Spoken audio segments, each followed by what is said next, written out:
Shalom, selamat pagi Bapak Ibu Saudara kasih Tuhan. Sebelum kita nanti masuk dalam ibadah kita, saya akan membacakan seluruh protokol kesehatan yang wajib kita lakukan dan kita patuhi di tempat ini selama kita menjalankan ibadah. Jemaat harus telah melalui screening atau pemeriksaan oleh petugas di depan pintu masuk gereja. Dan jemaat yang sedang kurang sehat atau sakit, flu, batuk, dan lain sebagainya, tidak diperkenankan untuk hadir. Jemaat dapat mengikuti ibadah online di rumah masing-masing. Ini khusus untuk yang ibadah jam 9. Kemudian selama beribadah, jemaat wajib tetap menggunakan masker. Disarankan menggunakan masker medis kalau ada, ya, agar kita bisa lebih leluasa untuk memuji Tuhan. Kemudian tidak diperkenankan untuk berpindah-pindah tempat tidur. Jadi Bapak Ibu, kami mohonkan untuk mengikuti saran dari para penerima tamu, ya. Nanti mereka yang akan mengarahkan di mana Bapak Ibu bisa duduk. Jadi kita wajib mengikuti arahan mereka. Dan tidak diperkenankan untuk keluar masuk ruang ibadah kecuali kondisi tertentu atau mendesak. Dan tetap menjaga jarak aman lebih dari 1 meter. Jemaat yang masuk ke dalam gereja dicek suhunya sebelum masuk. Ini dilakukan oleh petugas, dan maksimal suhu tubuh itu yang boleh masuk adalah 37,3 derajat Celcius, ya. Kemudian wajib mencuci tangan sebelum masuk ke gereja dan memberi salam sehati. Tangan diletakkan di dada sambil menganggukkan kepala dan tidak berjabat tangan. Duduk ataupun berdiri di dalam gereja tetap berpedoman pada social distancing, yaitu menjaga jarak aman 1-2 meter. Dan kemudian setelah ibadah, jemaat diwajibkan langsung pulang, tidak berkumpul di depan gereja. Untuk persembahan, sebagaimana biasa yang kita pernah lakukan, persembahan disediakan tempatnya di depan pintu gereja masuk. Bapak Ibu dapat memberikan persembahan pada waktu masuk ataupun nanti pada waktu pulang dari ibadah. Disiapkan tempat atau kotak persembahan di depan gereja. Puji Tuhan, itu beberapa prosedur protokol kesehatan yang wajib kita lakukan selama kita menjalankan ibadah. Baik Bapak Ibu saya kasih Tuhan, saya memberi waktu untuk kita bersatu sejenak sebelum kita masuk lebih jauh dalam hadirat Tuhan. Biar kita siapkan hati kita sungguh-sungguh kepada Tuhan.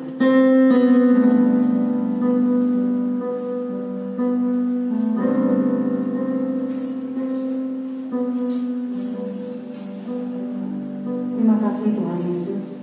Sungguh kami bersyukur kepada-Mu buat anugerah yang begitu besar dalam hidup kami.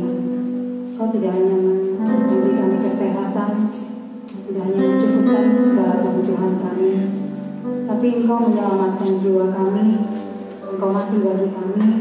Dan kami sungguh bersyukur Tuhan. Buat kami itu adalah mujizat yang terbesar dalam hidup kami. Selayaknya Tuhan, kami boleh memberi hidup kami. Kami mempersembahkan yang terbaik kepada Tuhan. Biar mulut kami, hati kami memuji meninggikan Tuhan. Sebab Tuhan, Engkau yang layak menerima segala pujian, hormat, dan kemuliaan. Pagi hari ini kami mau persembahkan ibadah yang kami lakukan kepada Tuhan, biar ibadah yang kami kerjakan menjadi dupa yang harum di hadapan-Mu, menyenangkan hati Tuhan. Terima kasih Tuhan Yesus.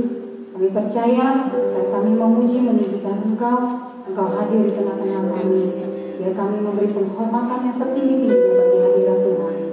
Terima kasih Bapa yang baik. Terima kasih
selayaknya Tuhan.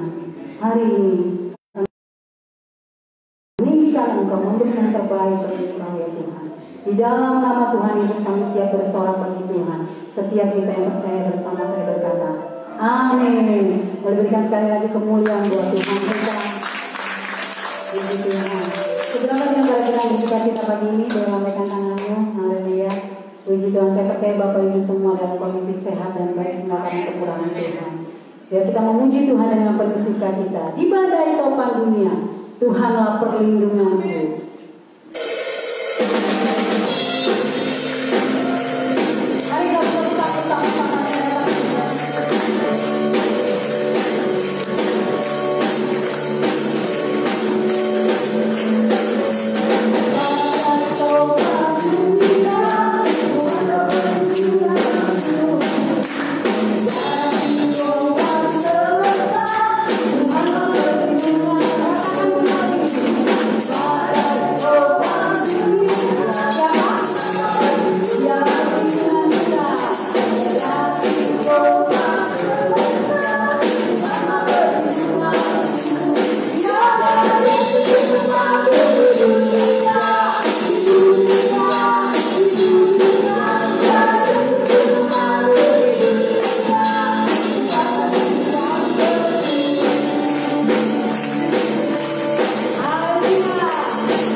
Bapa, terima kasih atas kasih dan anugerah-Mu yang Kau berikan kepada kami.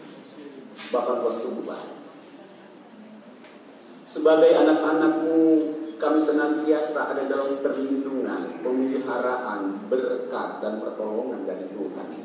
Sehingga jika kami beribadah pada pagi hari ini, kami tahu semuanya itu oleh karena kasih sayang Tuhan kepada kami. Bapa, berbicaralah kepada kami siap untuk mendengarkan sebagian daripada firman-Mu yang mengajar, memperbaiki, menyatakan kesalahan, dan mendidik kami di dalam kebenaran. Sehingga nama Tuhan dipermuliakan di dalam kehidupan kami, dan kami semakin hari sejalan waktu semakin mengenal, mengasihi, dan berkenan kepada Tuhan. Di dalam nama Tuhan Yesus kita yang percaya. Amin. Shalom. Ada sukacita? Haleluya, puji Tuhan. Pada hari ini kita setelah kondisi COVID, ini adalah ibadah perjamuan kudus kita yang pertama. Ya, segala persiapan sudah kita lakukan sesuai dengan protokol kesehatan dan protokol internal kegiatan yang berlaku di dalam setiap ibadah, sehingga dengan demikian kita bisa menjalankannya dengan baik tanpa ada sedikit keraguan, ya, karena semua dilindungi dengan protokol-protokol, sehingga si COVID-19 pun tidak pernah masuk sama kita, ya, kita jadi aman. Mari kita buka firman Tuhan, ya. Yang akan menjadi tema firman Tuhan pada hari ini adalah new normal, ya, new normal life in Christ. Artinya karena memang sekarang ini era new normal, maka kita juga belajar bagaimana agar new normal ini juga berlaku dalam kehidupan kita. Kita buka dalam Efesus, ya. Efesus pasal yang kedua,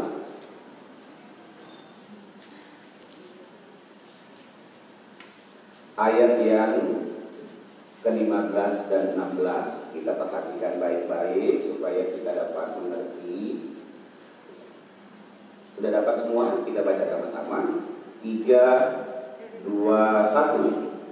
Sebab dengan matinya sebagai manusia, ia telah membatalkan hukum Taurat dengan segala perintah dan ketentuannya, untuk menciptakan keduanya menjadi satu manusia baru di dalam dirinya, dan dengan itu mengadakan damai sejahtera, untuk memperdamai keduanya di dalam satu tubuh dengan Allah oleh salib, dengan melenyapkan perseteruan pada salib.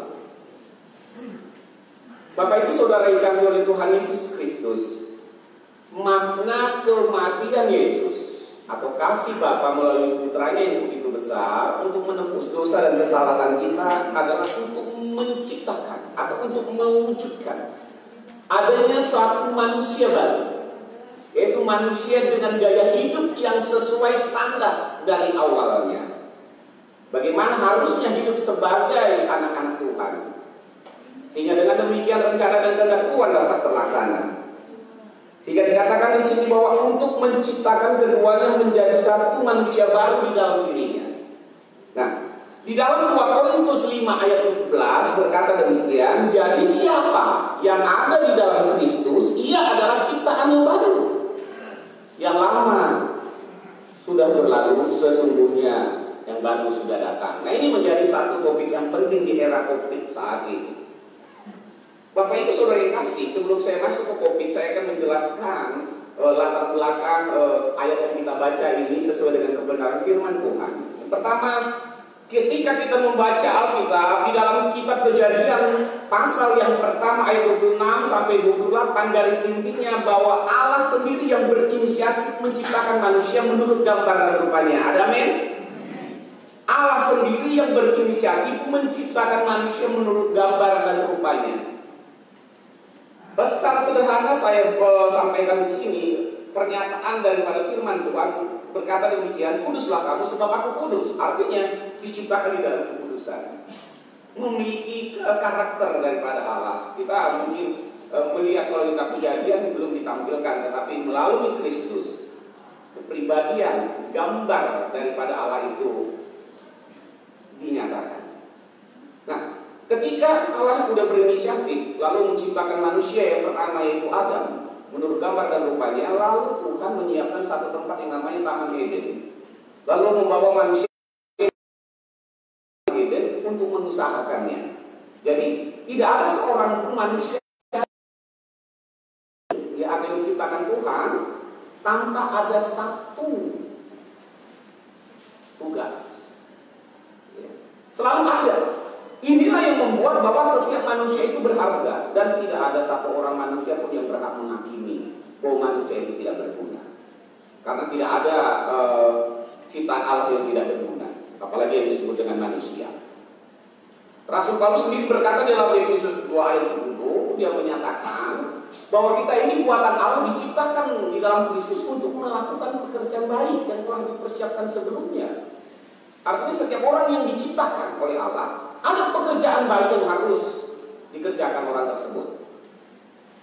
Dan dia mau supaya kita hidup di dalamnya. Rasul Paulus menekankan hal ini penting. Itu sebabnya ketika Allah membawa ke Taman Eden, dia suruh untuk mengusahakan taman itu, ya, untuk dijaga dengan baik. Lalu ada firman yang penting disampaikan. Nah, Tuhan berkata kepada Adam secara sederhana, saya katakan ini, ya, semua buah dalam taman ini boleh kamu makan buahnya. Saya ulangi lagi.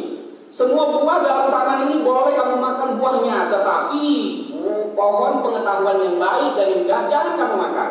Karena kalau kamu makan, kamu akan mati. Di sini saya sudah memberikan gambaran bahwa Allah, gitu ya, yang menciptakan, berinisiatif menciptakan manusia, tahu persis dong bahwa manusia itu perlu makan. Amin. Nah, gitu ya. Jadi dikatakan semua buah, ya, dalam taman ini boleh kamu makan. Artinya manusia memang harus makan.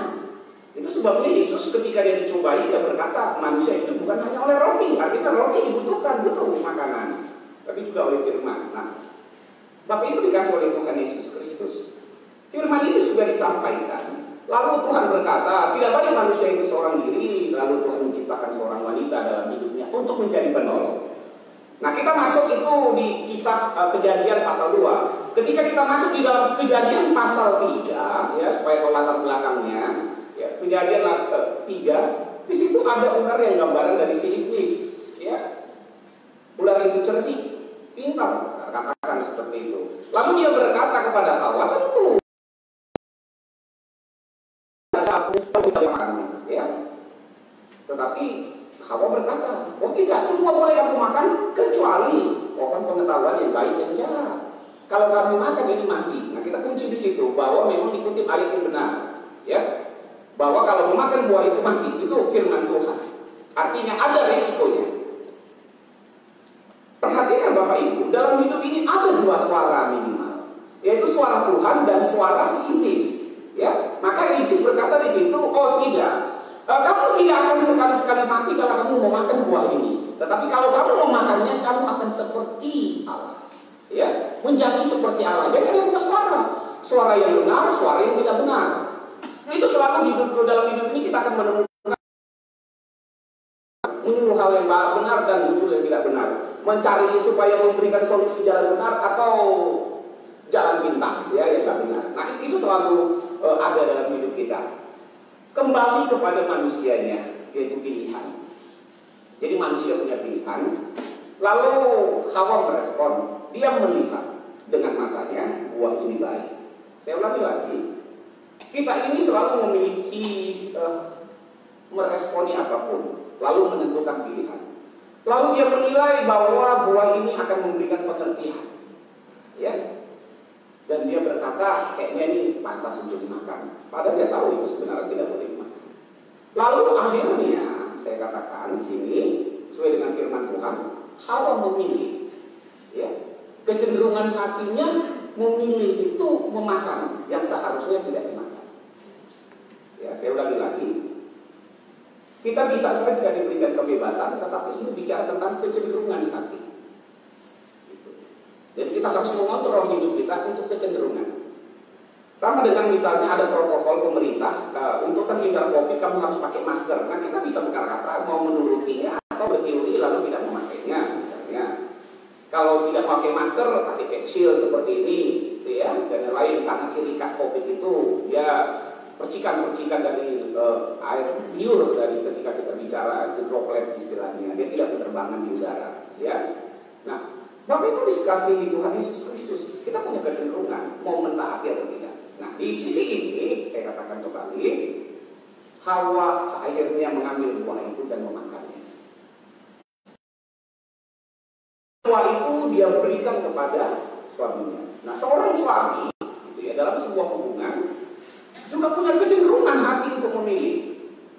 Tahu bahwa itu salah, tidak boleh dilakukan oleh Tuhan, atau dia memilih untuk mendengarkan suara istrinya.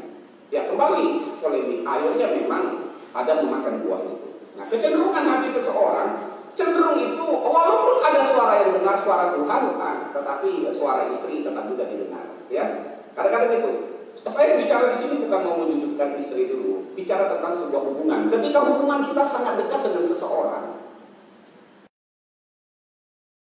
apa yang dianjurkannya itu bisa kita terapkan dalam hidup kita. Ya. Kadang walaupun kita tahu itu salah.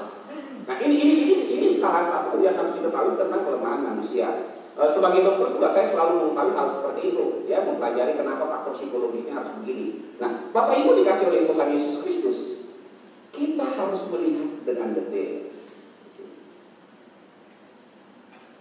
Kemana kecenderungan hati kita bawa? Ketika akhirnya Adam mengarahkan kecenderungan hatinya kepada istrinya Hawa, dia langgar. Ketika akhirnya Hawa sendiri mengikuti kecenderungan hatinya memilih perkataan dari si iblis atau si ular, dia langgar. Dampaknya mereka jatuh dalam dosa. Upah dosa adalah maut. Ya. Akibat mereka memakan buah yang dilarang itu, mereka tidak mati secara fisik. Tapi nanti akan mati secara fisik. Tetapi yang disebut di sini mati, sederhana yang saya katakan, hubungan dengan Allah itu jadi terganggu. Ya. Kehilangan kemuliaan Allah karena pelanggaran, karena dosa. Ini yang tidak dibenarkan. Nah, ketika Allah datang ke taman itu, saya hanya menyorot bahwa apapun pertanyaan Tuhan kepada kita, ketika kita melakukan pelanggaran, jawabannya apapun nggak akan ada artinya, kecuali hanya bisa maaf Tuhan saya salah. Cuma itu aja sebenarnya. Ya saya berdosa, saya mohon ampun. Nah ketika itu ditanya ke si Hawa, Hawa bilang karena ular. Ya oke, karena ular kamu boleh berdalih, tetapi karena kamu mau makan ini, kamu ada hukumannya. Nah yang menarik kepada Adam itu dikatakan justru karena engkau mendengarkan suara istrimu. Nah itu harus hati-hati baik-baik. Ya. Dengan karena engkau mendengarkan istrimu, ya di dalam Kejadian pasal 3 ya, karena engkau mendengarkan perkataan istrimu. Nah ini yang harus kita teliti dengan baik agar kita jangan mengulanginya. Ya, kita lihat dalam Kejadian 3 ayat 17 ya, biar kita sama-sama. Ya, Kejadian pasal 3 ayat 17. Udah tahu sih suara Tuhan itu bagaimana harusnya, tapi ya orang bilang gini, kita kadang-kadang para suami itu ya kalau istri ngomong kadang-kadang sulit. Nanti kalau nggak dituruti benturan, gitu ya kira-kira seperti itu dan lain segalanya.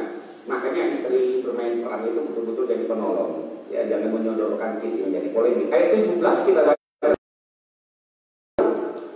Lalu firman-Nya kepada manusia itu, karena engkau mendengarkan perkataan istrimu dan memakan dari buah pohon yang telah kuperintahkan kepadamu jangan makan daripadanya, maka terkutuklah tanah karena engkau, dengan bersusah payah engkau akan mencari rezekimu dari tanah seumur hidupmu. Jadi saya kasih tahu di sini juga khususnya kaum pria, ya suami-suami, Adam nggak pernah dikutuk, ya. Jadi jangan mengambil pikiran bahwa saya ini sebagai suami laki-laki dikutuk, gak ada dikutuk. Yang dikutuk itu tanah. Alasannya karena kita harus mengolah tanah untuk mencari nafkah, jadi itu kesulitannya. Ketika ada seorang suami sulit mencari nafkah, seakan-akan tanah tempat dia mendapatkan berkat rezeki itu bermasalah, nah dia bawa cross check begitu. Bisa saja karena ada something wrong. Jadi harus tahu, jangan katakan kalau saya ini orang yang dikutuk, nggak ada. Di dalam kitab Kejadian tidak ditulis. Yang permasalahannya di sini dari Adam adalah karena engkau mendengarkan, artinya kau nggak mendengarkan aku kata Tuhan, kamu lebih mendengarkan istrimu. Jadi ada kecenderungan. Jadi hati-hati, seorang laki-laki atau seorang yang memiliki hubungan dekat dengan seseorang, kecenderungannya itu lebih besar kadang mendengarkan orang yang terdekat dengan dia, sekalipun mungkin itu keliru. Makanya banyak orang memanfaatkan strategi-strategi ini bagaimana menjatuhkan seseorang, mempengaruhi seseorang dari sisi marketing, sehingga orang-orang yang tadinya tidak ada niat untuk membeli dipengaruhi supaya akhirnya membeli. Yang tadinya tidak butuh menjadi ditanamkan menjadi sebuah kebutuhan, padahal sebenarnya tidak butuh. Itu orang-orang marketing harus jago dalam hal seperti itu. Ya namanya juga mengelola bisnis. Nah kembali kepada manusianya, ya kalau nggak butuh ya jangan beli. Kira-kira begitu ya. Nah di sini kecenderungan hati.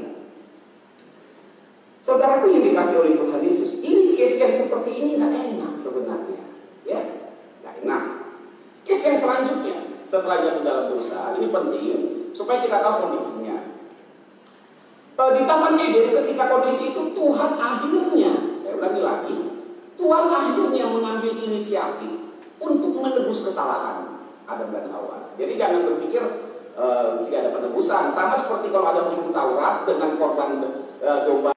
Itu untuk penebus dosa. Pada masa sebelum hukum Taurat juga diberlakukan hukum-hukum yang datangnya dari Allah sendiri. Itu ada tercatat di dalam kitab Roma menjelaskan hal itu. Tetapi saya hanya mau menjelaskan di sini. Ketika mereka jatuh dalam dosa, mereka takut dan bersembunyi. Yang biasa aja saya katakan tadi, nggak ada rasa takut yang istilahnya negatif, nggak pun bersembunyi ketika ketemu dengan Allah. Mereka sembunyi dan menutupnya dengan daun ara. Tuhan mengganti daun ara itu di Taman Eden, ya saya ulangi lagi. Itu terjadi di Taman Eden dengan menggantikannya dengan kulit domba. Bagaimana mendapatkan kulit domba? Tentu ada korban di situ, ya. Jadi korban pertama untuk penebus salah dengan domba itu terjadinya di Taman Eden. Jadi kalau saudara baca supaya jelas dulu kenapa ini ada kaitannya nanti, supaya saudara dan saya tahu apa arti perjamuan kudus ini, gitu loh, ya. Perjamuan kudus itu memiliki makna perdamaian, diperdamaikan. Jadi di Taman Eden antara manusia ya dengan mengganti daun ara dengan kulit domba dengan pengorbanan. Nah, kisah roti dan anggur ini adalah ketika Tuhan Yesus menerapkannya menjadi dirinya sendiri. Ya, nanti saya ulas sederhana untuk kita paham. Jangan sampai ketika kita sudah memakan tubuh dan darah Yesus nggak ngerti bahwa itu adalah perdamaian. Karena Tuhan Yesus melalui Rasul Paulus mengingatkan, setiap kali kamu makan roti dan anggur ini, kamu mengingatkan akan kematianku dan kedatangannya. Jadi ada dua ya, kematian dan kedatangan. Artinya kematian ini untuk bicara tentang penebusan dosa perdamaian.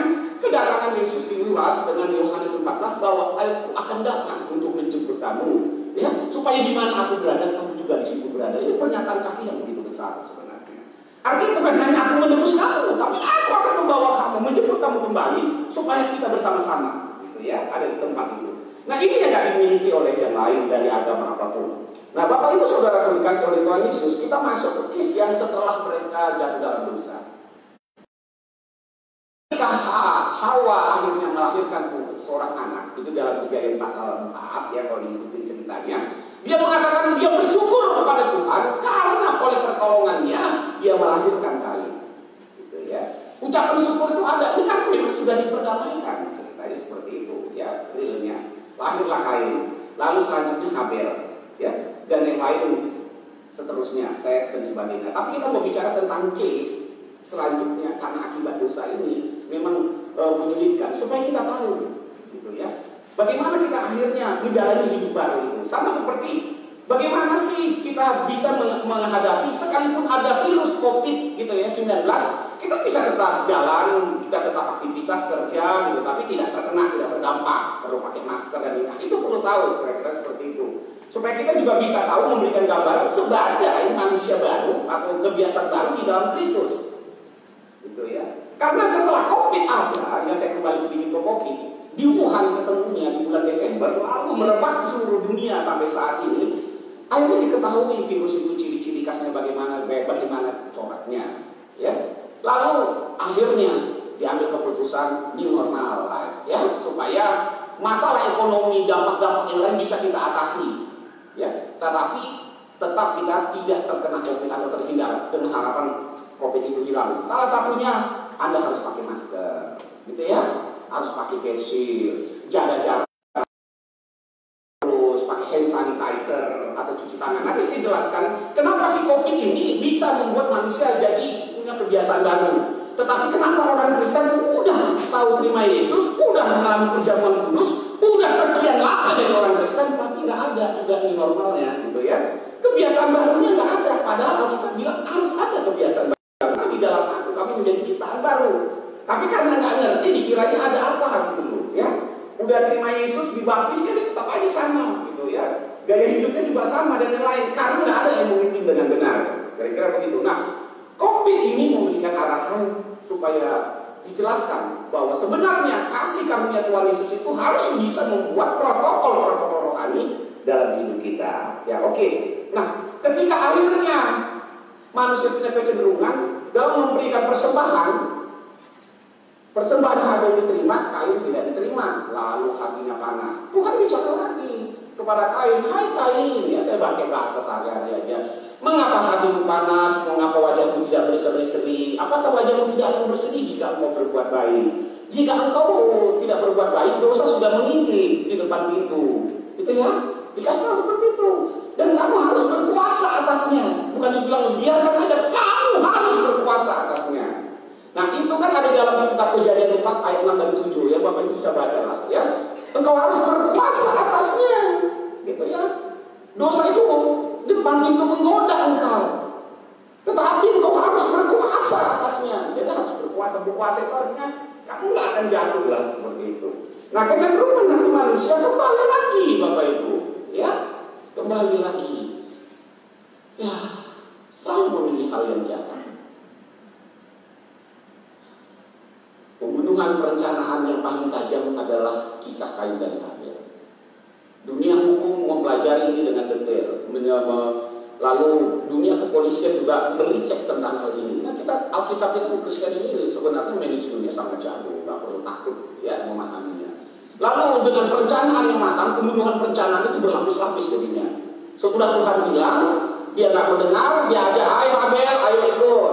Kan gitu kan? Cerita sekarangnya ayo ikut. Ketika udah ikut, posisinya mungkin di belakang, saya kurang tahu. Nanti saya tegur kalau sudah memastikan, karena saya nggak di situ, betul kan? Ya, kira-kira Habel itu ada di depan, sederhananya gitu. Kalau pembunuhan dari belakang itu, kalau dari depan itu sulit, akan ada pertarungan. Jadi Habel itu ada di depan, Kain di belakangnya. Lalu entah dengan kayu, entah dengan satu benda yang lain, yang jelas enggak dengan tangan kosong, saya yakin benar ya. Jadi ada alat, dia memukul, ya dikatakan di situ lalu dia memukul, gitu ya, memukul Habel. Enak ya, marilah kita ke padang ayat 8, dan ketika mereka ada di padang, tiba-tiba Kain memukul Habel adiknya. Bapak Ibu, dunia kedokteran bicara, tidak ada orang sekali pukul itu langsung mati lah, gitu ya. Gitu. Saya berani bilang ini tidak sekali pukul, gitu ya. Mungkin dipukul langsung tergeletak, ya, masih mengadu, gitu ya. Lalu dipukul entah berapa kali, lalu dikatakan di situ adiknya, lalu kan ada lalu membunuh dia. Kalau kalimat ayat 8 itu perhatikan baik-baik. Orang-orang hukum tuh di sini, saya walaupun dokter ya, karena ada kehakiman dia belajar dikit lah ya. Ya. Tiba-tiba Kain memukul Habel adiknya itu, tak berhenti koma. Itu berarti ada sebuah peristiwa membunuh dia. Nah, ini suatu tindakan selanjutnya gitu ya, berlapis. Akhirnya Habel meninggal, darah juga tercurah di situ. Nah, ini sini yang penting, gitu ya. Ini sih penting. Makanya dalam dunia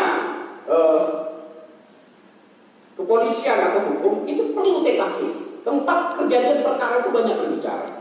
Gitu ya, harus tahu di mana alat-alatnya apa, lalu nanti hukumnya sebesar apa. Kain ini udah keterlaluan, makanya dia dihukum oleh Tuhan, ya, nggak sampai dia takut dia dibunuh, lalu diminta tanda, lalu Tuhan memberikan tanda di jidatnya supaya orang yang bertemu Habel Kain jangan sampai dibunuh karena memang udah keterlaluan. Kira-kira seperti itu.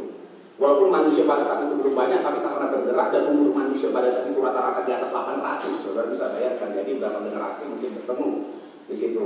Nah, kalau mau baca yang lain, gitu ya, kapan meninggalnya Adam pada masa itu, sebelum ada masa Nabi Nuh, berapa tahun setelah Adam meninggal, masih siapa lagi, itu ada kisahnya. Urutin aja tahun-tahunnya, jadi tahu bahwa setelah zaman Nabi Nuh yang masih ada siapa aja. Jadi saudara akan enak mengikuti ceritanya, ya. Nah ini di sini yang saya katakan. Makanya ketika Allah berkata kepada Kain, Kain, di mana adikmu? Nah, berbantah, itu biasa tuh, ya. Apakah aku menjaga adikku? Tetapi Tuhan bilang, ya, darah atau tanah yang ada di tempat itu berbicara.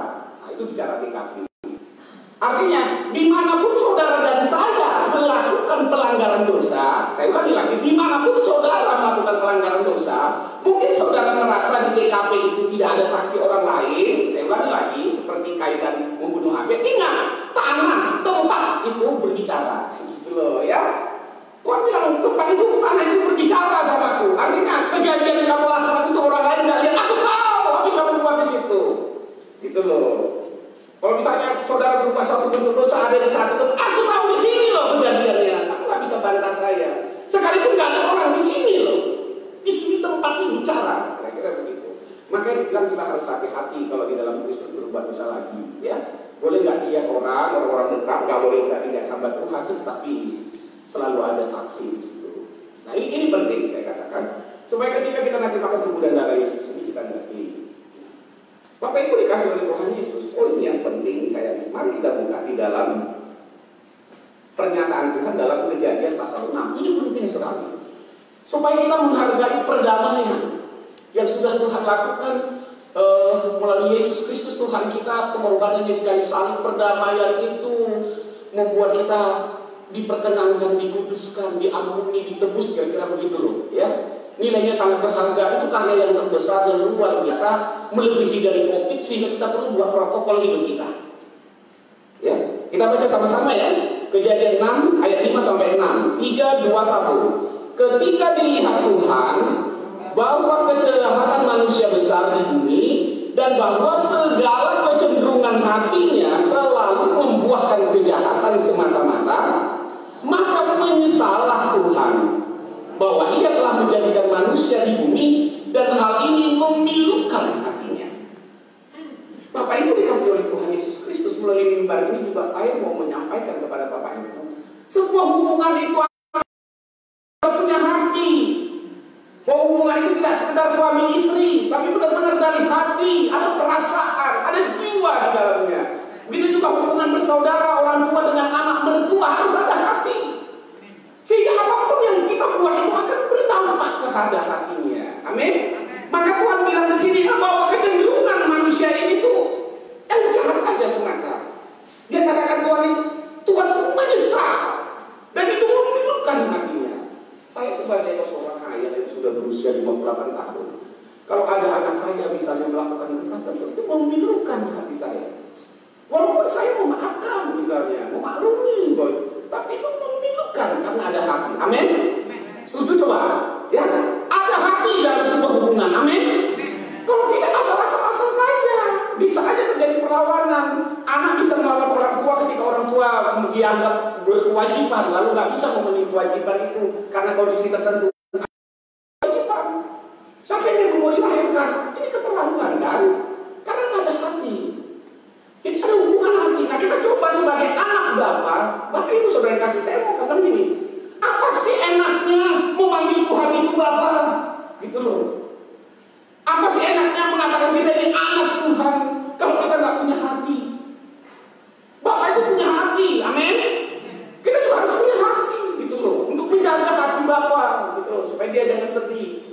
Nanti Tuhan bilang ini, aku sudah korbankan Yohanes 3:16 karena begitu besar kasih kepadamu, kuberikan putraku. Yesus harus mati di kayu salib untuk mendamaikan semua akibat dosa ditanggungnya. Lalu kita bilang itu kan salah Bapak, terserah Bapak dong, siapa sih yang mau hidup hidupnya ini? Apalagi hidup saya begini, nah kan kacau jadinya kan? Jadi ada arti makna yang dalam antara hubungan antara Bapak dan anak. Saya ingin supaya saudara lebih ke dalam hati merasakan itu. Ketika bahwa Allah itu memilukan hatinya. Ini dua ayat ini satu yang satu lagi. Ketika Yesus itu memiliki kasih yang besar kepada Maria, ya. Marta itu orang yang dikasihinya. Ketika adiknya mati sekian hari lalu ketika itu, maka menangislah Yesus. Gitu loh. Allah itu punya hati. Tidak akan dibiarkannya anak-anaknya terluka-luka berkekurangan. Dia tahu dia kita. Jadi pegang itu. Karena kita bukan seorang anak, kata yang punya ayah itu istilahnya kekurangan. Saya nggak katakan kalau kita punya ayah kekurangan itu langsung merasa kecil, bukan. Kita itu punya Bapa yang berkecukupan semuanya. Amin. Dia sanggup, dia sangat baik. Anak yang bungsu yang hilang pun dia rangkul, dia taruh cincin, dia adakan pesta. Hubungan ini harus kita jaga, nggak akan dibiarkan. Tapi kalau engkau harus menderita karena kekuranganmu, nggak ingat mau kembali kepada Bapa, itu yang salah guna. Gitu loh. Kembali. Kita kembali kepada Bapa. Dalam pertemuan ini tujuannya adalah untuk kembali. Nah, dosa yang demikian besar dikatakan di sini bahwa Nuh mendapatkan kasih karunia. Amin. Nuh mendapatkan kasih karunia. Taruhlah kalau kita baca kita menjadi Nuh, orang yang berkenan kepada Tuhan ini. Oke, saya nggak seperti Nuh karena nggak dicatat seperti itu. Tetapi setiap orang yang menerima Yesus, amin, adalah menerima kasih karunia Allah. Amin. Dan itu harus kita jaga bahwa kita orang di dalam Yesus adalah orang-orang yang menjadi anaknya oleh karena kasih karunia. Dan itu harus kita jaga. Kita harus tunjukkan dengan bangga. Amin. Covid ini, Bapak Ibu, maaf, dunia kedokteran itu pakai masker gini biasa kan, betul kan? Biasa untuk melindungi diri. Setiap dokter kayak kami ini dan pasien, apalagi kalau dioperasi dan yang lain kita levelnya N95 dan yang lain atau apa. Orang-orang pakai masker biasanya cenderung yang pakai naik motor kan, ada debu umum.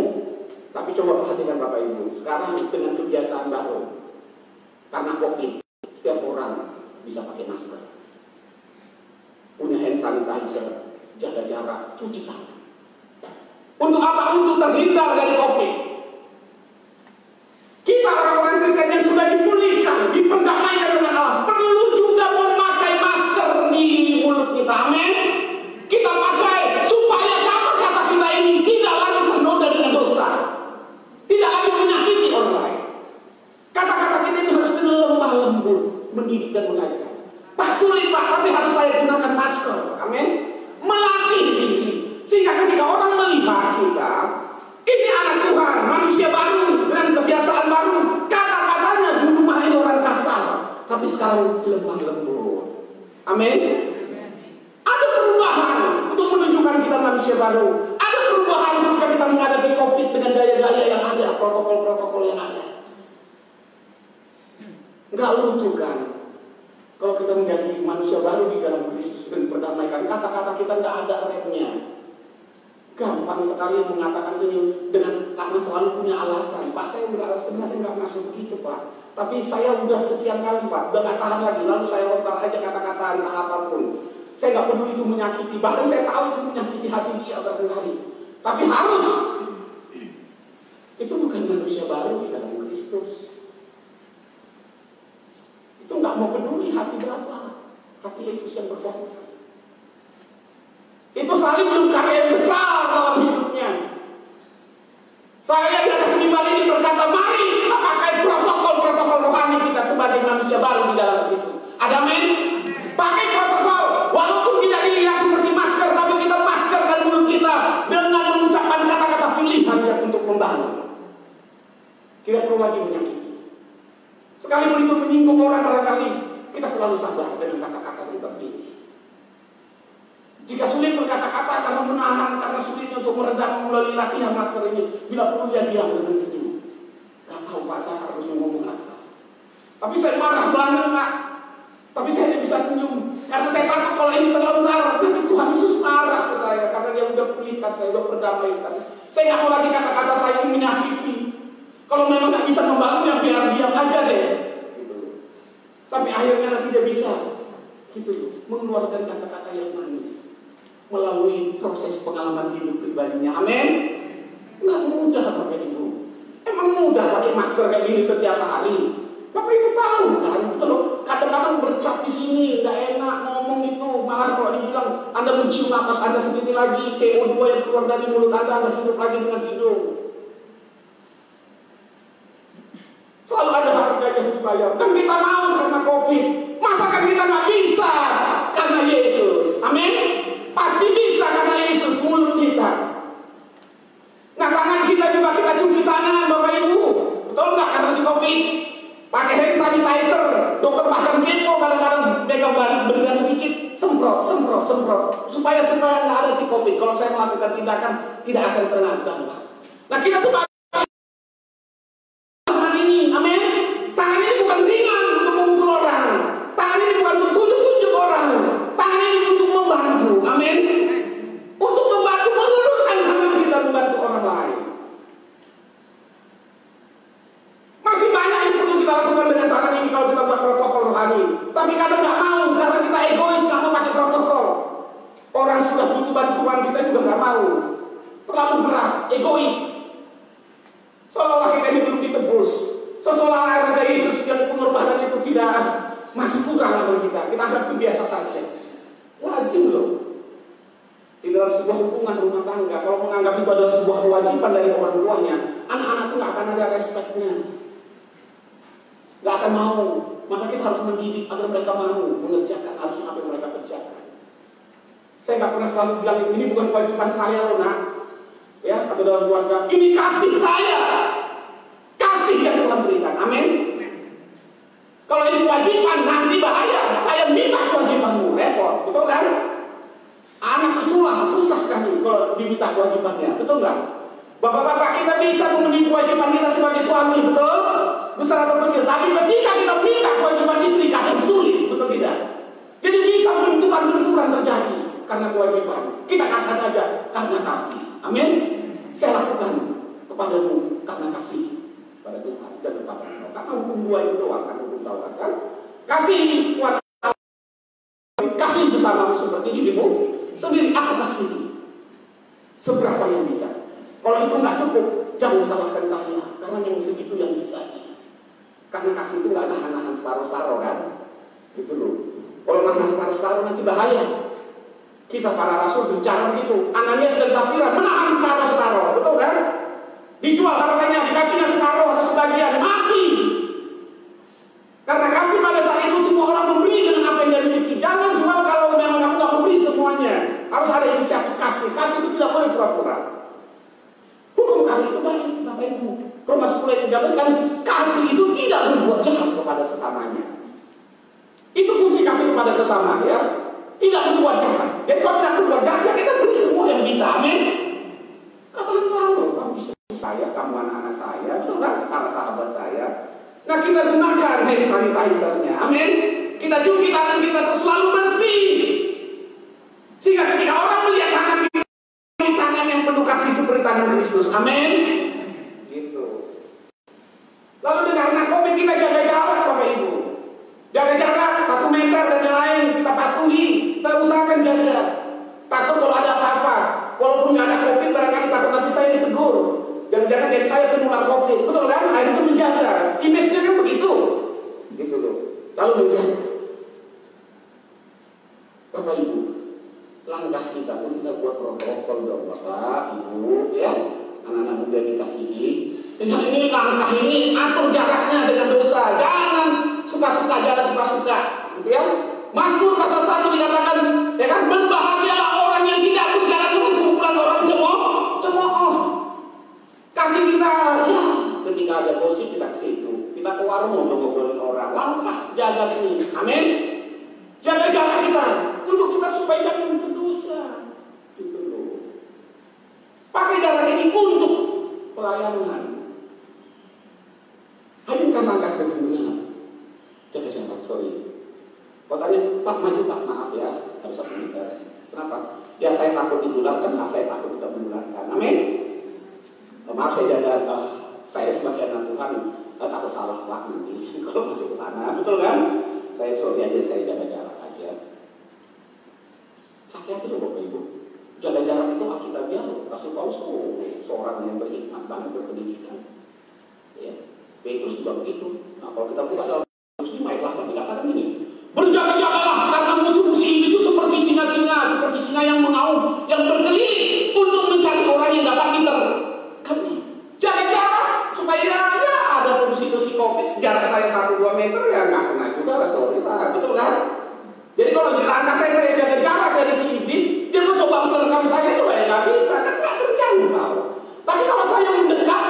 diri saya dapat jangkauan si iblis, ya saya rugi. Ini penting. Ketika ada COVID-19, sebagai seorang dokter dan pendeta, jadi tantangan bagi saya untuk membuat renungan, ikutin perkembangan COVID. Di PT bagaimana saya menjalankan sebagai ketua, ya, mengarahkan protokol COVID. Ya, kalau di perusahaan itu KMK 328 untuk dunia industri. Di rumah sakit, saya sebagai penanggung jawab mengontrol, melihat semua dilakukan pembersihan atau tidak setiap sekian menit. Semua udah clear tidak, kalau ada yang batuk nggak boleh masuk, diperiksa, ya, gitu semuanya supaya bisa berjalan dengan nyaman. Tuhan, aku juga sebagai hamba Tuhan ingin mengingatkan anak-anakku seperti aku mengingatkan diri sendiri bahwa ini protokol kesehatan rohani itu pun harus ditingkatkan. Amin. Iya. Kita tinggalkan protokolnya, semuanya, ya, protokol doa, protokol ini, ya. Ada orang di rumah saja malah bingung nggak tahu buat apa, malah di rumah saja malah libur, betul kan? Ya maka tuh di daerah tertentu karena di rumah saja pasangan yang masih muda malah hamil yang betul kan? Akhirnya tingkat kehamilan tinggi kelahiran juga tinggi karena nggak ngerti harusnya bagaimana. Ada pembinanya, nah Bapak Ibu sudah kasih. Mari hari ini, bulan ini, saya katakan kita lakukan protokol. Amin. Kesehatan kita.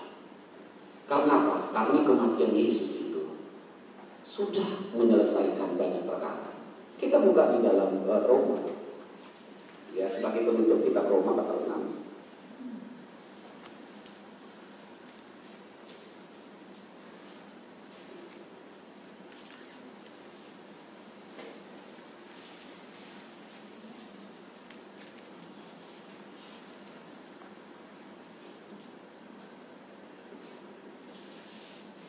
Kita lihat ayat 10, ya. Kita baca sampai 15, ya. Ini ada pengertiannya supaya ini memotivasi kita untuk menerima perjamuan kudus nanti dan membangun protokol kesehatan yang baik dalam hidup kita. Kita baca sama-sama ayat 10 sampai 13. 3, 2, 1. Sebab kematiannya adalah kematian terhadap dosa satu kali dan untuk selama-lamanya. Dan kehidupannya adalah kehidupan bagi Allah. Perhatikan ayat 11. Demikianlah hendaknya kamu memandangnya, bahwa kamu telah mati bagi dosa, tetapi kamu hidup bagi Allah dalam Kristus Yesus.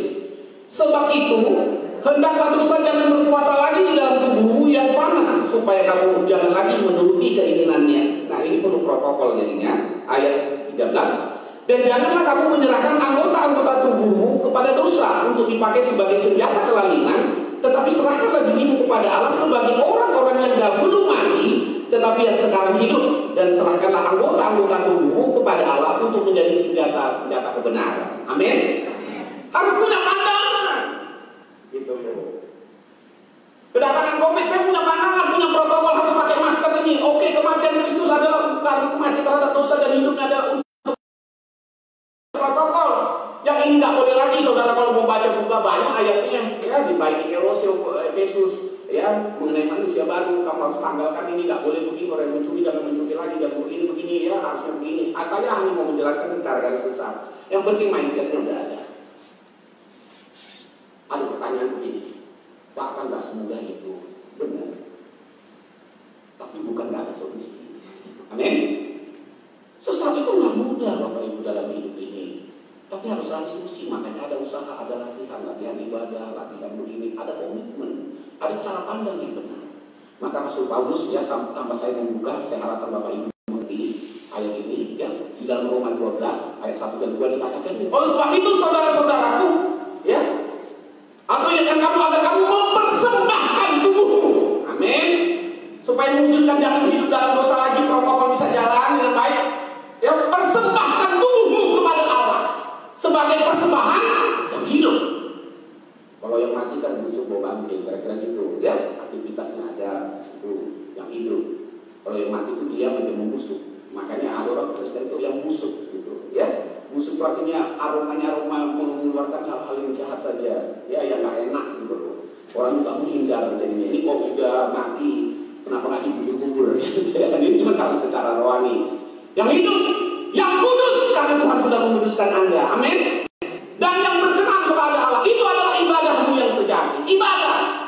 Saya hanya bilang begini Bapak Ibu, ibadah itu adalah pengabdian, ya, untuk menjalin hubungan dan kita terprotek. Nah, tanpa kita sadari, saya hanya bilang ini hanya pandangan saya aja, ya, bukan menguji sesuatu. Bahwa protokol COVID itu seperti ibadah untuk si COVID, ya. Anda harus pakai masker, harus cuci tangan, jaga jarak, harus begini, betul kan? Teratur, Anda seperti ibadah, kayak nggak bisa lepas nih sampai kapan, gitu loh. Tujuannya apa? Supaya nggak kena COVID, apapun bentuknya, baik dari orang dan yang lain. Nah, kita itu juga sebenarnya sebagai orang Kristen dalam manusia baru, new normal in Christ, gitu loh ya. Itu harus ada protokol, ya. Untuk mempersembahkan tubuh yang hidup bagaimana, oh mulut saya begini harus pakai, kalau ini harus begini, kayak mana supaya berkenan begini. Pak, itu kan teori Pak, susah ya Pak ya. Ya makanya ada ayat 2-nya, ya. Ayat 2-nya itu dikatakan ini, ya. Janganlah kamu menjadi serupa dengan dunia ini. Ya, Roma 12 ayat 2. Jangan jadi serupa dengan dunia ini. Jangan sama dengan orang yang belum terima aku, misalnya. Jangan sama dengan orang yang belum menerima Kristus. Jangan sama dengan orang yang tidak, yang berkenan hidupnya atau orang munafik, gitu ya. Jangan sama. Bagaimana supaya kita sama? Rubah cara berpikirnya. Amin. Rubah mindsetnya. Rubah mindset. Aku harus, karena Yesus sudah begini. Aku harus begini, Aku harus pakai masker untuk tidak kena COVID. Aku harus cuci tangan. Aku harus jaga jarak. Kalau itu mindset, karena ada mindset maka diterapkan. Jika mindset pola pikir ini ada di dalam diri kita, saya yakin 100% hidup kita sebagai manusia baru dalam Kristus, kita menggunakan masker untuk mulut kita. Amin. Kita cuci tangan kita dengan baik. Kaki kita, semua hidup kita pertaruhkan untuk kemuliaan kebesaran nama Tuhan. Dan itu menunjukkan kita. Kalau COVID menunjukkan dia sangat berbahaya. Betul? Kalau kita buat protokol untuk menunjukkan betapa berharganya korban Kristus. Amin. Betapa mulianya pengorbanannya di kayu salib. Dan aku bangga karena itu. Amin. Oleh sebab itu ini dipertaruhkan bagi kemuliaan namanya. Itu ada Bapak Ibu, surga itu tergoncang. Para malaikat itu bilang yes, yes, gitu ya. Mungkin kita nggak bisa lihat dengan amin, amin. Kiranya hal itu terjadi. Puji Tuhan Bapak Ibu sering kasih. Ya. Saya undang mobil musik. WL singer jemaat saya jemput lagi begini. Thank you Lord. Yesus. Kita akan masuk perjamuan kudus. Thank you Lord. Anda pegang roti, ya, yang ada di plastik ini. Jadi sengaja protokolnya kita susun, ya. Untuk ibadah kayak mana protokol supaya saudara terhindar. Tidak ada roti ini dipegang oleh tangan, semuanya melalui alat-alat khusus, ya. Dimasukkan ke plastik ini. Saudara pun nanti ketika membukanya, Anda jangan memegangnya, tinggal membuka dari atas dengan satu, lalu tangan satu lagi mendorong ke atas, lalu saudara masukkan menjepitnya, ya. Jadi roti ini tidak tersentuh, baik oleh Anda apalagi yang lain, ya. Jadi itu, gitu.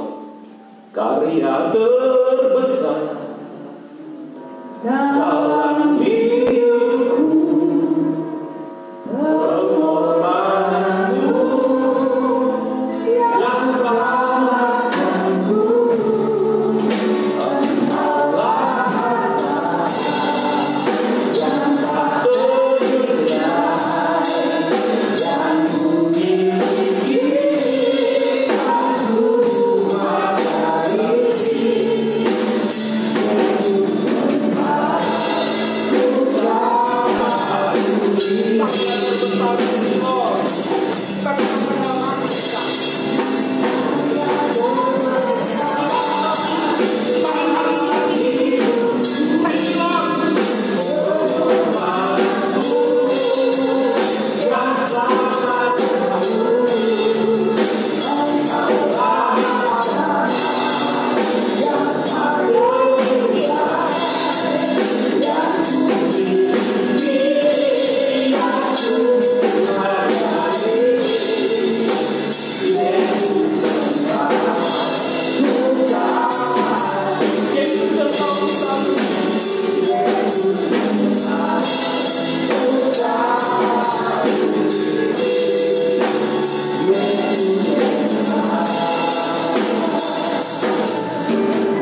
satu buat protokol dalam kehidupan kami agar terhindar. Kami mau pakai masker, kami menjaga jarak, kami mencuci tangan, kami memperbaiki imunitas kami.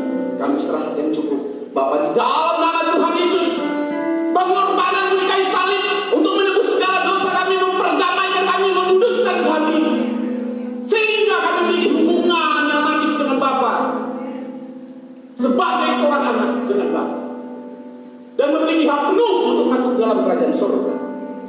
Sudah selayaknya kami memakai masker di mulut kami sehingga kata-kata kami berkenan kepada Tuhan, berkenan kepada sesama kami.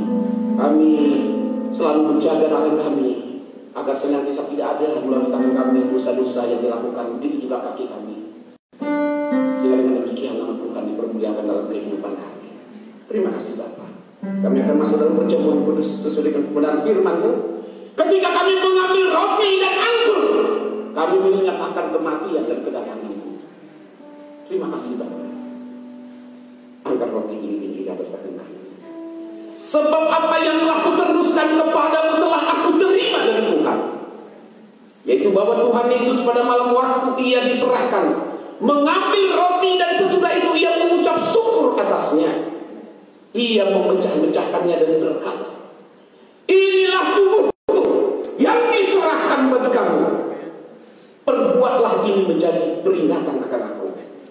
Bukankah roti yang kita pecah-pecahkan adalah persekutuan dengan tubuh Kristus?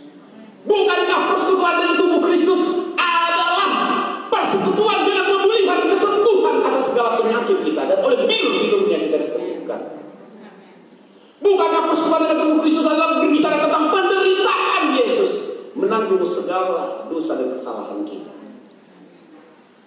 Oleh sebab itu di dalam nama Tuhan Yesus, mari kita makan bersama-sama roti yang dari tubuh Yesus Kristus.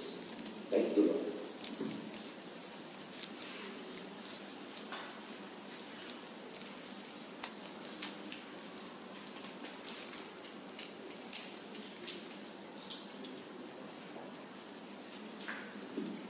Terima kasih Tuhan.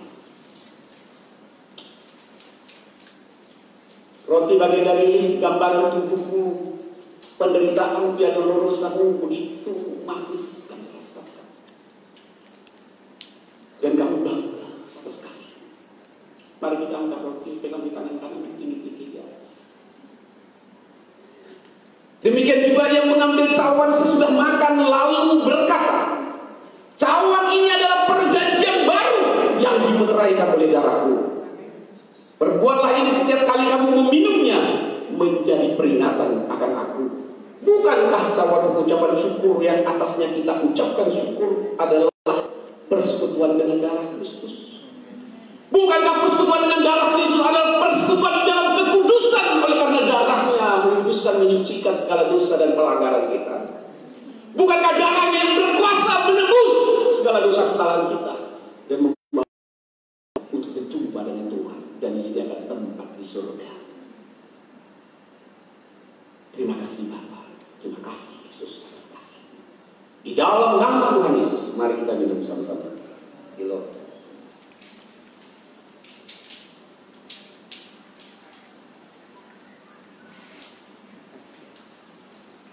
Terima kasih. Oh haleluya, terima kasih. Perjamuan kudus yang pertama di masa Covid ini membuka mata rohani kami, mata jiwa, mata perasaan kami. Betapa besar kasih-Mu, betapa berharganya pengorbananmu untuk menebus, memperdamaikan kami, jauh lebih daripada COVID-19. Dengan demikian pantas bagi kami untuk memakai masker di mulut kami.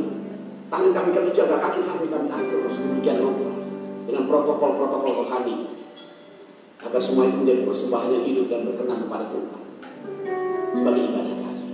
Terima kasih Bapa, terima kasih Tuhan Yesus Kristus. Thank you. Hamba sudah berhenti berkata-kata dan menyelesaikan perjamuan kudus pada hari ini. Bapak anakmu akan kembali ke rumah mereka masing-masing dalam sukacita, dengan urapan yang baru, dengan pemikiran yang baru bersama Tuhan. Ini normal life, kebiasaan baru, hidup di dalam Kristus, agar kami terapkan dalam kehidupan kami sehari-hari ini manapun kami berada. Beri kemuliaan dan kebesaran nama-Mu. Terima kasih Bapa. Anak-anak Bapak yang dikasihi, sebagai Bapak yang baik, Dia senantiasa memberkati anak-anaknya, bahkan melampaui apa yang engkau minta, itu akan disediakan bagimu. Karena engkau amin dikasihinya. Jika Dia memberikan putranya bagimu, bagaimana mungkin Dia tidak menganugerahkan segala sesuatu kepadamu sesuai dengan kebutuhanmu, sehingga dengan demikian engkau bersukacita sebagai anak Bapa, dan engkau berkata, Bapakku, Bapa yang percaya, dan aku berlindung kepadanya, dan Dia adalah gembala yang baik. Oleh sebab itu, anak-anak Bapa dikasihi, angkat hati dan angkat kedua tanganmu dengan iman dan percaya engkau diberkati, engkau pasti diberkati. Dan apa saja yang kau perbuat berhasil, pulanglah dan terima berkat Tuhan. Tuhan memberkati dan melindungi engkau. Tuhan menyinari engkau dengan wajah-Nya dan memberi engkau kasih karunia. Tuhan menghadapkan wajah-Nya kepadamu dan memberikan engkau damai sejahtera dalam hidupmu, dalam rumah tanggamu, dalam masa depanmu, dalam pekerjaanmu, dimanapun engkau berada. Sampai Yesus Kristus datang, di mana Dia berada, di situ juga engkau pasti berada. Bapak terima kasih. Bapak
terima kasih.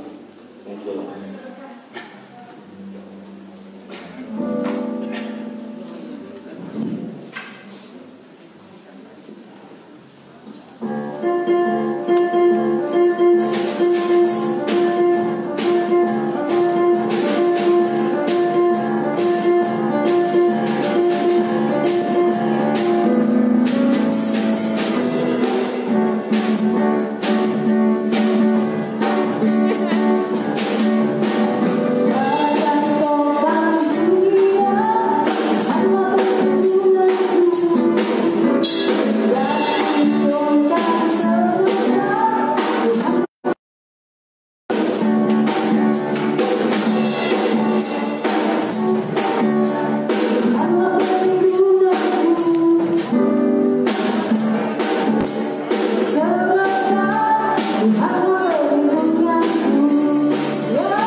aroma